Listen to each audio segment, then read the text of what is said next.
हरे कृष्ण। सदैव मेरा चिंतन करो। आज 6th पार्ट श्री कृष्ण कथा में सभी भक्तों का स्वागत है। आज 15 फरवरी 2023।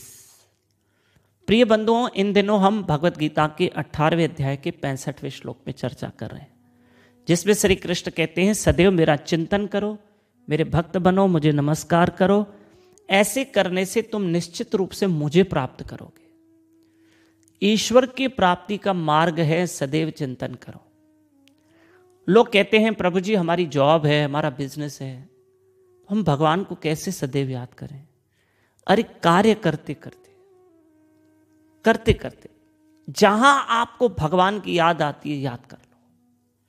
मैं आपको बताऊं, परसों तरसों मैं खुद डॉक्टर की लाइन में बैठा था, तो डॉक्टर को आने में लेट हो गई। 45 मिनट में बैठा था। मैं क्या करूं बैठे बैठे? मैंने अपनी माला जप ली।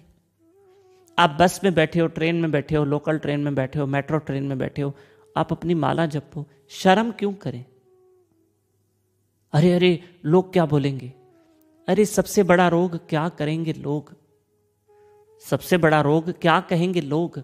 अरे लोग क्या कहेंगे, लोग क्या कहेंगे? इस शर्म में हम भक्ति नहीं करते। हमको शर्म आती है, लज्जा आती है।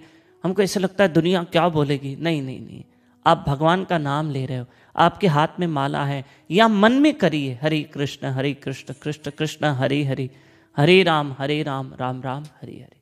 लेकिन सिमरन कीजिए। एक मुझे कथा सिमरन हो रही है कि देखो भगवान का सिमरन करना हमारे लिए कितना जरूरी है, और भगवान के सिमरन की कितनी महिमा है, कितनी महिमा है। ध्यान से सुनना। एक ये श्रील प्रभुपाद महाराज जी श्रीमद् भागवत महापुराण के 4थे स्कंद के 7वें अध्याय के 6वें श्लोक के तात्पर्य में ये कथा बता रहे हैं। ठीक है, क्या बता रहे हैं कि एक बड़ा सज्जन व्यक्ति था, शिवजी का भक्त था और निर्धन था। उसने शिवजी की उपासना की, शिवजी प्रसन्न हुए। तो उस निर्धन व्यक्ति ने, बड़ा सज्जन व्यक्ति था पर निर्धन था, तो उसने शिवजी से कहा कि मुझे कुछ वरदान चाहिए।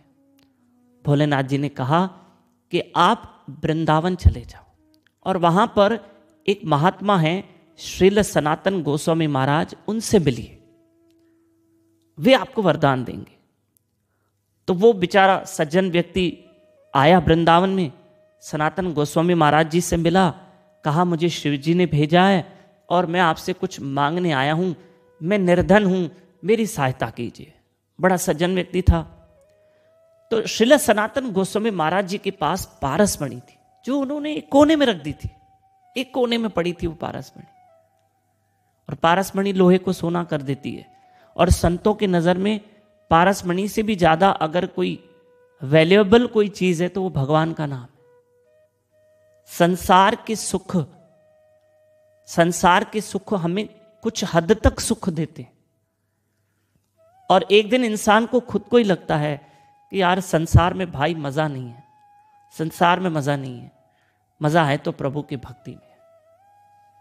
तो सनातन गोस्वामी महाराज जी ने पारसमणि को एक कोने में रख दिया था जहां धूल मट्टी पड़ी थी, और वहां से पारसमणि उठा के उस सज्जन व्यक्ति को, उस निर्धन व्यक्ति को दे दी।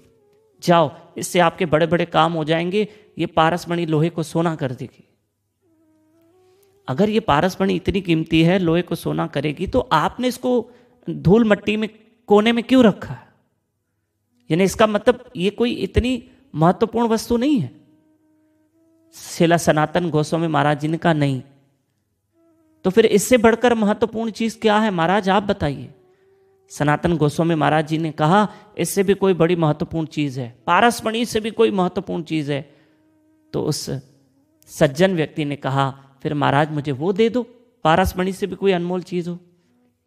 तो सनातन गोस्वामी महाराज जी ने उनको बिठाया और कहा मेरे साथ भगवान का नाम जपो, इससे बढ़कर कोई अनमोल चीज नहीं है। हरे कृष्ण कृष्ण कृष्ण हरे हरे, हरे राम राम राम हरे हरे।